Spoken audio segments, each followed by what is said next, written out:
말씀을 드릴 제목은 디모데 전서의 핵심입니다.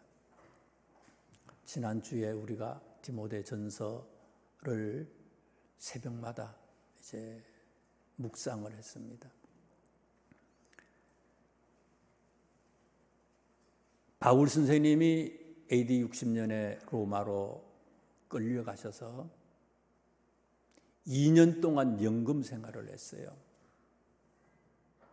그러다가 62년 말 정도에 풀려났습니다. 1차 구금에서 풀려나셨어요.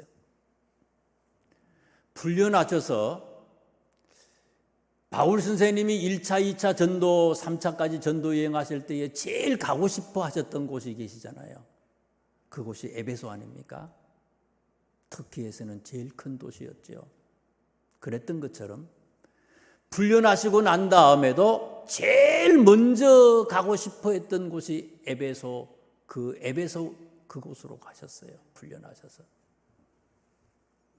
에베소에 가서 말씀을 전하고 또 에베소에서 계속해서 그 한 곳에만 머무를 수가 없으니까 바울이 터키에 가셨다가 그리스 쪽으로, 마케도냐 쪽으로 건너가셨어요. 건너가시면서 계속해서 이 에베소 교회의 양육을 위해서 디모데라고 하는 당신의 영적인 아들을 여기에 남겨뒀어요. 머물게 했습니다. 그리고는 이 디모데에게 자신을 대신해서 하나님의 말씀을 양육하게 했는데 기록 목적을 디모데 전서의 기록 목적을 3절과 4절에 1장입니다. 1장 3절과 4절에 이렇게 두 가지로 얘기하고 있어요. 성경을 한번 보세요.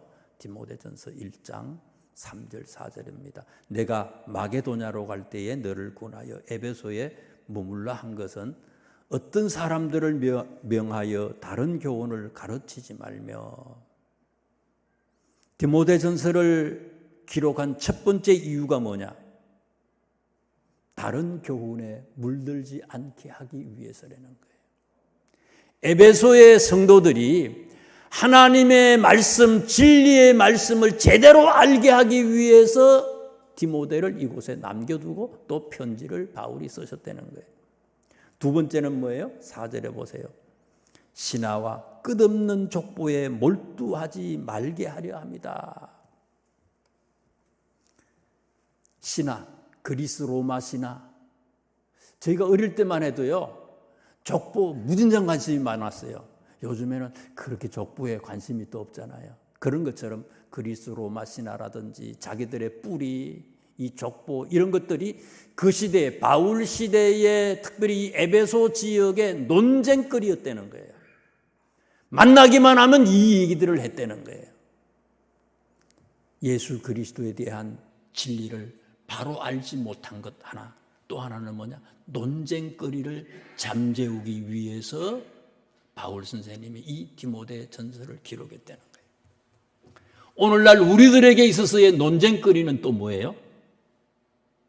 앞으로 뒤에 나오지만은요, 잘 한번 곰곰이 생각을 해보세요.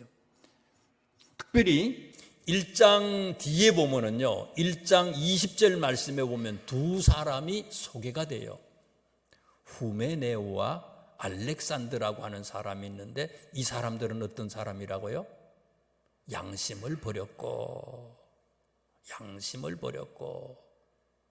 믿음이 파선을 했고, 제일 끝에 1장 제일 끝에 보니까 신성을 모독하지 못하게 하려 합니다. 하나님의 신성까지 도전했던 사람들이에요. 후메네오와 알렉산더, 하나님을 아는 사람들이고 중직이었는데 하나님의 말씀을 제대로 알지 못하고 논쟁거리에 휘말려서 결국은 이 사람들이 하나님을 떠나게 됐다는 거예요. 그래서 이런 것들을 없이 하기 위해서 디모데를 여기 에베소에 남겨두었고, 또 높아심에서 바울이 편지를 써서 그걸 다시 디모데에게 강조하는 그런 얘기예요. 그러면서 1장에 보면은요, 바울 선생님이 12절 말씀부터 이런 얘기를 합니다. 나를 능하게 하신, 성경을 막 찾아보셔야 돼요. 1장 12절입니다. 나를 능하게 하신 그리스도 예수 우리 주께 내가 감사함은 나를 충성되게 여겨 내게 직분을 맡기십니다. 그 뒤에 있는 14절에 있는 말씀도 보세요. 우리 주의 은혜가 그리스도 예수 안에 있는 믿음과 사람과 함께 넘치도록 풍성했다. 한번 가만히 생각해 보세요. 지금 바울은요, 억울하게 끌려가고요, 억울하게 사실은 가이사라에서, 예루살렘에서 붙잡혔다가 가이사라에서 2년 3년 감옥살이를 하셨잖아요. 그러다가 또 로마로 끌려가 가지고 2년 동안 연금 생활을 했잖아요. 그런데 그 자기의 감옥에 들어가고 매를 받고 어려움을 당하고 진짜 죽을 뻔했죠. 그런데도 12절에 바울 선생님이 무슨 얘기를 해요? 내게 직분을 맡겨주심에 내가 감사한다. 직분 때문에 바울이 감옥에 들어간 거 아니에요. 그런데 직분 때문에 감사한다는 거예요. 그 뒤에 나오는 말씀 14절에도 보세요. 우리 주의 은혜와 그리스도 예수 안에 있는 믿음과 사랑과 함께 넘치도록 풍성했다. 하나님의 감옥에서 갇히고 맞고 수년 동안, 4년 5년 동안 지금 감옥에 들어간 거 아닙니까? 가이사라, 예루살렘, 로마에서 감옥 생활 다 따지면요. 그런데도 자기는요, 은혜를 풍성하게 아주 넘치도록 은혜를 받은 사람이라는 거예요. 바울 선생님이 디모데전서 앞부분에 이렇게 당신의 감사를 얘기하는 얘기는요, 당신이 감사하는 것처럼 이 디모데 전서를 읽는 디모데나 이 에베소 교회에 있는 성도들도요, 바울과 같이 감사하는 마음이 없이는 이 바울이 쓰신 이 글에 대해서 아멘? 불가능하다는 거예요. 감사하는 마음이 있는 사람에게 열려지고 그 열려진 마음 속에 하나님의 영이 깊숙이 임재하신다는 거예요. 그래서 바울은 디모데전서 이제 인사말 또 기록, 목적 이런 것들을 기록하시면서 당신의 처지를 생각하면서 비관하고 부정적인 얘기를 하고 안 된다는 얘기로 가득 차 있는 게 아니고 감사하는 거예요. 그 다음에 2장에 있는 말씀부터는요, 본격적으로 바울 선생님이 에베소 교회 성도들에게 하고 싶은 얘기를 디모데한테 하는 거예요. 그래서 2장에 보세요. 2장을 보세요. 그러므로 2장 1절입니다. 첫째로 근하노니, 첫 번째 바울의 가르침입니다. 첫 번째 핵심입니다. 이제요. 뭐라고요? 모든 사람을 위하여 간구와 기도와 도구와 감사를 하세요. 모든 사람을 위해서 간구, 간절히 기도하는데 도구라는 건 뭐예요? 중보 기도라는 거예요.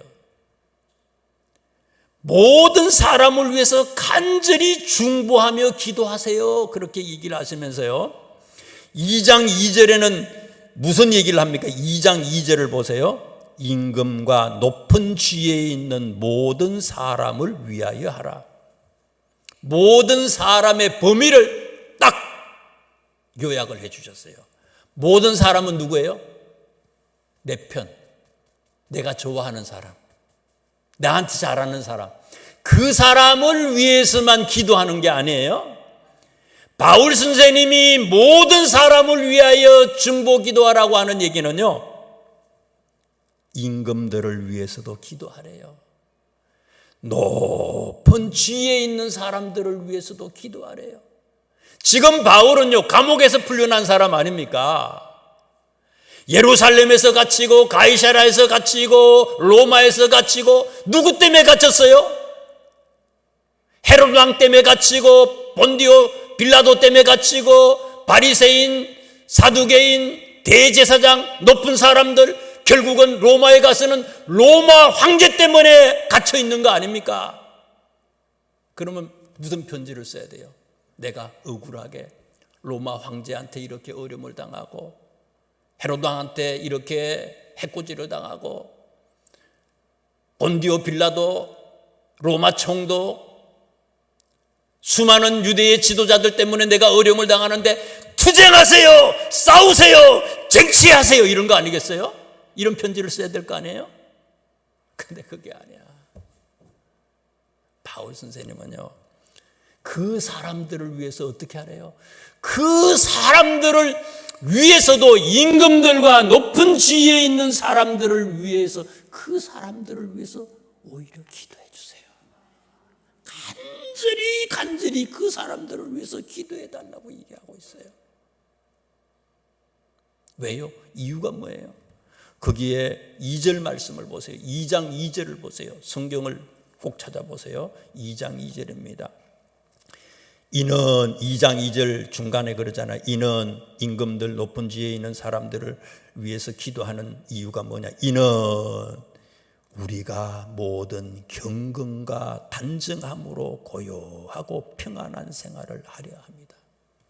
신앙생활이 제어되고 제한받지 않기 위해서 그 사람들을 위해서 기도하려는 거예요. 그 다음에 나오는 말씀 4절에 있는 말씀 보세요. 하나님은 모든 사람이 구원을 받으며 진리를 아는 데에 이르기를 원한다. 하나님은 진리의 말씀이, 복음의 말씀이 땅끝까지 전파되기를 원하는데 우리가 그들하고 싸움을 하면, 투쟁하고 다투면 결국은 이게 제대로 전하지 못한다. 그 사람들의 원수를 만들지 말라는 거예요. 성경의 내용은 뭡니까? 원수를 사랑하라는 거예요. 원수 갚는 게 뭐라고요? 원수를 사랑하고 그들을 위해서 기도하면 오히려 그 원수의 머리 위에 숯불을 올려놓는 거래잖아요. 바울의 이 주장은요, 당시에도 바울의 주장을 틀렸다고 얘기하는 사람들이 있었을 거라고요. 투쟁해야 된다고. 그렇지만 313년에, 지금 이때가 AD 64년, 62년, 63년경인데 63년이라 잡고요. 그 후에요, AD 313년에 로마 황제 콘스탄틴이 밀라노 칙령에서 무슨 칙령을 내렸습니까? 기독교를 공인했어요. 기독교가 투쟁하지 않았어요. 죽이지만, 예배를 드리지 못하지만은 싸움을 한 게 아니라 오히려 그들을 위해서 기도하고 도망가서 그냥 힘들고 어렵지만은 신앙생활을 그래도 지켜나갔어요. 그때에 콘스탄틴의 어머니가요, 헬레나가 예수님을 먼저 믿잖아요. 그 다음에 황제가 예수님을 믿고요, 사랑으로 임금들과 높은 지위에 있는 사람들을 위해서 기도했더니 당장은 이해가 안 되지만요, 수백 년이 지나서 결국은 로마가, 기독교를 받게 했던 그 로마가 예수님 믿는 나라가 된 거 아닙니까? 이게요, 내 생각이 아니라 하나님의 생각으로 하려는 거예요. 3장에 있는 말씀을 보세요. 감독과 집사의 자격이다. 3장입니다. 3장의 장제목이 뭐예요? 감독과 집사의 자격이에요. 여기서 말하는 감독은 오늘날의 장로님들을 얘기하는 거고요. 집사라고 하는 것은 권사님이나 이제 집사님을 얘기하는, 평신도 지도자들을, 다른 지도자들을 얘기하는 거예요.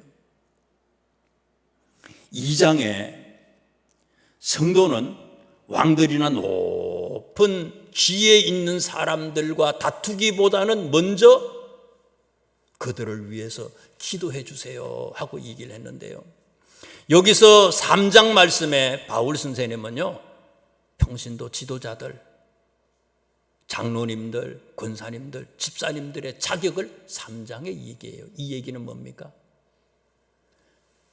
임금들, 높은 지위에 있는 사람들, 정치적인 문제 때문에 그들과 싸움하고 다투고 투쟁하기보다는 뭐 하라는 얘기예요?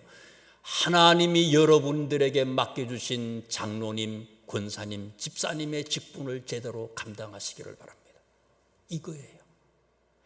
하나님이 나에게 주신 이 직분의 사명도 제대로 감당하지 못하고 무엇을 얘기하고 있습니까? 그것을 지금 얘기하고 있는 거예요.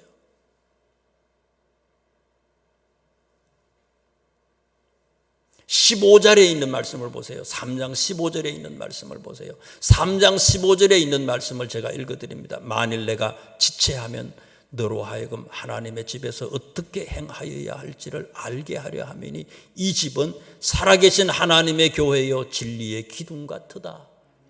뭐에 대해서 얘기하는 겁니까 이게요? 교회에 대해서 얘기해요. 교회. 교회는 하나님의 집이라는 거예요. 교회는 진리의 기둥이라는 거예요. 이 얘기를 이 감독과 집사에게 성도들한테 얘기합니다. 그러면서 그 뒤에 16절에 보세요. 교회가 해야 할 일이 뭔지에 대해서 분명하게 바울 선생님은 디모데와 에베소 교인들한테 얘기합니다. 3장 16절입니다. 보세요. 3장 16절을 보세요. 눈으로. 그도다 경건의 비밀이여.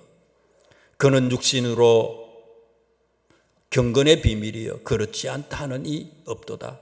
그는 육신으로 나타난 바 되시고 영으로 의롭도 하심을 받으시고 천사들에게 보이시고 만국에서 전파되시고 세상에서 믿은 바 되시고 영광 가운데서 올려지셨느니라. 누구에 관한 얘기예요 이거요? 여러분 누구의 뭐에 대해서 3장 16절에 얘기를 했습니까? 예수님에 관한 얘기예요. 교회가 뭐하는 곳이냐는 얘기예요. 교회가 뭐하는 곳이냐? 교회는 예수 그리스도만 전하는 곳이라는 거예요. 아까 2장에 있는 말씀과 비교하면은요, 임금들, 높은 지위에 있는 사람들, 정치적인 어떤 사람들, 그 사람들하고 대적하고 싸우고 논쟁하고 그런 것 때문에 교회가 너무 약군화되든지 너무 이제 여권 중심으로 되든지 그런 게 너무 치우치지 말라는 거예요. 여당교회도 되지 말고 야당교회도 되지 말고 교회는 무슨 교회가 되라고요? 예수 그리스도만 전하는 교회가 되라는 거예요. 교회는 예수 그리스도만까지 전하는 거라는 거예요. 그러면서 2장에 다시 돌아가면요. 2장 보세요. 2장에 보면은요. 2장에 남자들의 특징이 뭐예요? 8절 말 2장 8절에 보세요. 남자들의 특징이 이게요. 하나님이 그렇게 만드셨대. 남자들의 특징이에요. 2장 8절 보세요. 각처에서 남자들이 분노와 다툼이 있어 거룩한 손으로 들어 기도하기를 원하노라. 남자들의 특징은 뭐냐? 싸움하고 분내하고 다투고 논쟁하고 이게 남자들의 그냥 특징이라는 거예요. 그러나 그렇게 하지 말고 거룩한 손을 들어서 기도하라는 거예요. 여자들의 특징은 뭐예요? 그 뒤에 여자들의 특징에 대해서도 나오죠. 여자는 뭐예요? 보물, 보석, 옷치장 꾸미고 그런 거 있잖아요. 홈쇼핑 보고 이거. 이게 여자들의 특징이래. 그러나 그런 여자들의 특징이 있지만 이런 특징, 그러나 여자들도 모든 사람을 위하여 거룩한 손을 들어서 기도하는 사람이 되려는 거예요. 하나님이 우리들에게 주신 직분의 사명이 있는데 이 사명을 감당하는 사람이 되세요. 교회는 오직 예수 그리스도를 전하는 곳입니다. 자, 여기가 교회예요. 명석교회. 교회는요, 고정화된 움직이지 않는 이런 교회도 있지만요, 우리 한 사람 한 사람은요 걸어다니는 교회예요. 우리 한 사람 한 사람이다. 건물로서의 교회, 모임으로서의 이런 교회도 예수 그리스도만, 하나님만 전하는 것이지만 내 입에서 내가 살아갈 때에 나의 모든 생각이, 내 주변에 있는 사람들에게 내가 어떻게 행하느냐? 나 역시도 교회로서 예수 그리스도에 대해서만 전하고 예수로만 가득한 사람이 되려는 거예요. 이게 참 예수 믿는 사람들의 삶이다 하고 4장 말씀에, 3장 말씀에, 3장이죠. 3장 말씀에 바울 선생님이 얘기해요. 그러면서 4장에 얘기합니다. 바울 선생님은 왜 우리가 이런 삶을 살지 못하느냐, 그 이유에 대해서 4장에 얘기하면서요, 거룩한 삶을 사세요 하고 4장에 얘기해요. 거룩하게 살지 않기 때문에 하나님의 말씀대로 살지 않는다는 거예요. 4장 5절 보세요. 4장 5절에 하나님의 말씀과 기도로 거룩해지는 거다. 거룩이 뭐예요? 많이 알아서 되는 게 아니에요. 하나님의 말씀과 기도로 거룩해지는 거다. 기도 어떻게 하는 거라고요? 쉬지 않고 기도하는 거라잖아요. 4장 13절에 있는 말씀을 보세요. 4장 13절. 내가 이럴 때까지 읽는 것과 권하는 것과 가르치는 것에 전념하라. 읽는 것에 전념하고 권하는 것에 전념하고 가르치는 것에 전념. 다른 거 생각하지 말라는 거. 이게 경건이라는 거예요. 읽는 거, 하나님의 말씀을 묵상하는 거 있잖아요. 주야로 하나님의 말씀을 묵상하는 사람, 시편 1편 1절에 그게 복받은 사람이지요. 권하는 것, 전도하는 것. 사도행전 마지막에 보면은요, 바울 선생님이요, 로마에 갇혀 있지만, 로마 감옥에 갇혀 있지만 이태를 자기 셋집에 머물면서 자기에게 오는 사람을 다 영접하고 하나님의 나라를 전파하며 주 예수 그리스도에 관한 모든 것을 담대하게 거침없이 가르쳤다. 몸은 부자유스럽지만 어떤 상황 속에서도 복음을 전하잖아요. 담대하게 거침없이 복음을 전하잖아요. 읽는 것에 전념하고 전도하는 데에 전념하고 가르치는 데에 전념. 가르친다는 건 뭐예요? 새벽에도 말씀을 드렸지만 전도뿐만이 아니라 양육을 얘기하나요? 교회에 나온 사람들에 대해서, 교인들에 대해서 양육하는 거예요. 속회 지도자로서 양육하고 교회 학교 교사로서 어린이들을, 중고등부 또 청년들, 학생들을 양육하는 거예요. 참 성도는 양육하는 것까지 가능해야 된다는 거 이게요. 요즘에는 코로나 때문에 속회 문제가 잠잠해서 좋은 것 같아요. 연말만 되면 목사님 속회 저 사람하고 떼어주세요. 목사님 저 이 속회 못해요. 저 속회 인도자 못해요. 원래 인도자, 원래 성도의 사명은요, 우리에게 양육하는 사명을 주신 거예요. 못 가르치면요, 안 가르치면요, 가르치려고 양육하려고 하는 생각이 없으면 그거는 참 성도가 아니에요. 자라나서 이제는, 자라났다면 이제는 양육할 수 있는 사람도 돼야 된다는 거 이게요. 복을 복으로 모르는 거죠. 그 뒤에 그 4장에 있는 말씀을 한번 다시 보세요. 4장 8절에 있는 말씀을 보세요. 지금 오늘날 우리들의 모습을 다시 한번 생각나게 만드는 그런 말씀이에요. 4장 8절에 있는 말씀을 보세요.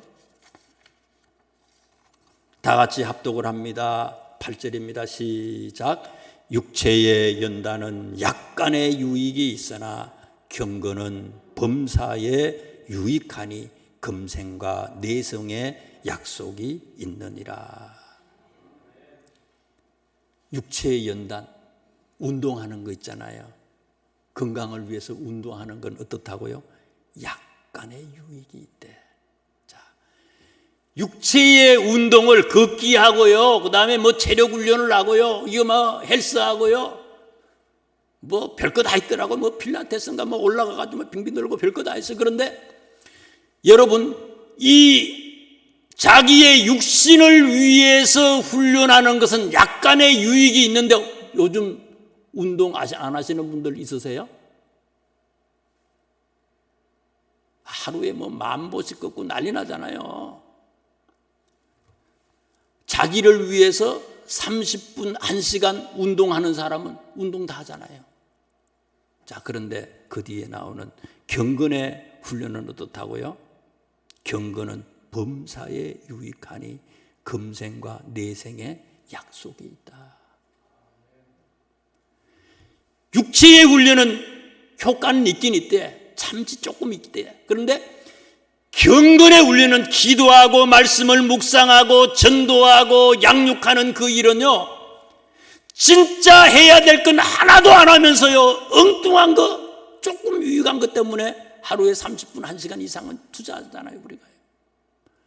경건의 훈련을 위해서 우리가 하루에 얼마나 투자했느냐 이거예요. 한번 가만히 생각해 보세요. 안 하잖아요.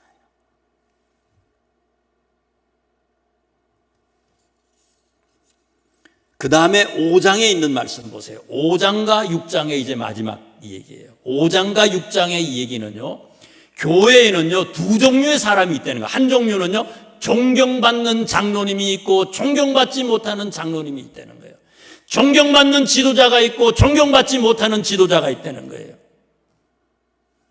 17절, 5장 17절을 다 보세요. 5장 17절입니다. 잘 다스리는 장로들은 배나 존경할 자로 알되 말씀과 가르침에 수고하는 자들에게는 더욱 그리할 것이다. 19절에 보세요. 5장 19절입니다. 장로에 대한 고발은 주세 정인이 있으면 받지 말 것이요 범죄한 자들을 모든 사람 앞에서 꾸짖어 나머지 사람들로 두려워하게 하라. 두 종류의 사람이 있어요. 교회 안에는 존경받는 성도들과 존경받지 못하는 성도가 있어요. 또 존경받지 못하는 사람은 결국은 어떻게 될 수 있다고요? 범죄를 하게 되고 범죄 때문에 사람들로부터 고발까지 받게 되는 그런 경우가 생길 수 있다는 거예요. 여러분 존경받는 성도가 되세요. 이런 얘기를 해요. 그러면서 이제 6장 3절을 다시 보세요. 왜 이 사람들이 존경받지 못하고 범죄하고 고발당하는 그런 사람이 되느냐? 이유가 뭐냐? 6장 3절을 보세요. 누구든지 다른 교훈을 하며 다른 교훈을 말하는데 누구든지 다른 예수 그리스도에 대한 진리의 말씀을 제대로 전하는 게 아니고 다른 말씀을 해. 내 생각을 얘기하고 바로 알지 못한다는 거예요. 바로 알지 못해. 예수님에 대해서 바로 알아야 되는데 바로 교육받지 못했기 때문에 결국은 범죄하게 됐다는 거예요. 바로 알지 못해서. 예배라는 게 뭡니까? 하나님 앞에 제사 드리는 거예요. 올려드리면 하나님이 말씀하시면 또 그 하나님의 말씀을 우리가 듣는 곳이 또 교회 아닙니까? 이게 예배고요. 예배는요 듣는 것도 있어야 돼요. 교육받는 것도 있어야 된다는 거죠.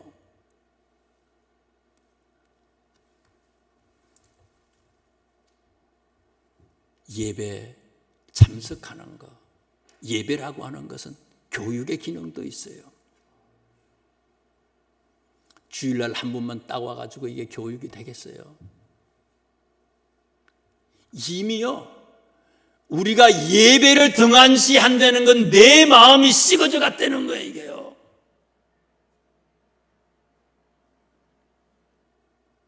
만나고 싶고 보고 싶고 또 보고 싶고 또 만나고 싶고 막 간절한 마음, 그 마음이 불타오르야 올라야 된다는 거예요. 그럴 때에 그게 교육이 된다는 거예요.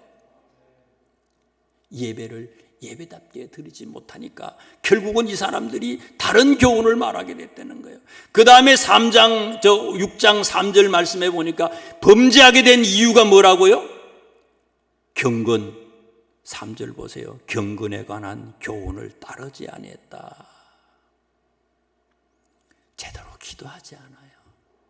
말씀 묵상 관심이 없어요.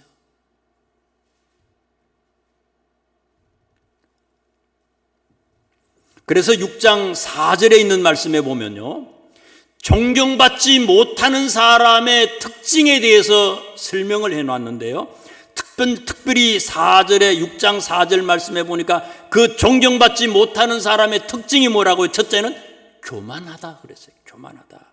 진리를 모르고 경건의 삶을 살지 않으니까 결국은 교만한 거죠. 은혜가 충만하고 내 속에 하나님의 역사하면요 교만할 수가 없죠. 기도하지 않으니까 교만해요.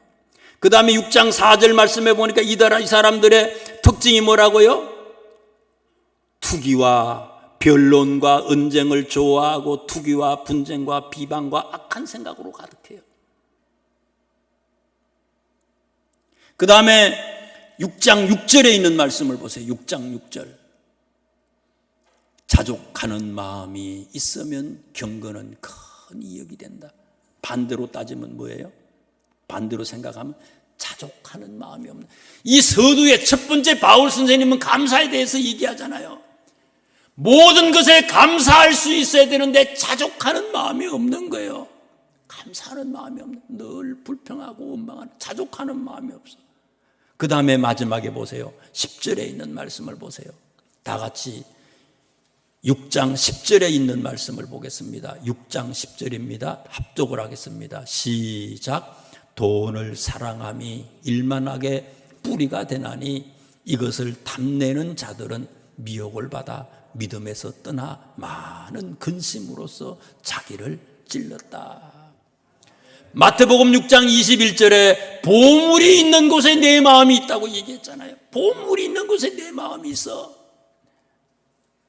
내 속에 하나님의 영으로 충만해야 되는데 예수 그리스도가 나의 보물인데 예수님은 버려버리고 결국은 이들의 마음속에 물질이 내 마음의 보물이 돼버리는 거예요. 제일 중요한 게 돼버렸어요.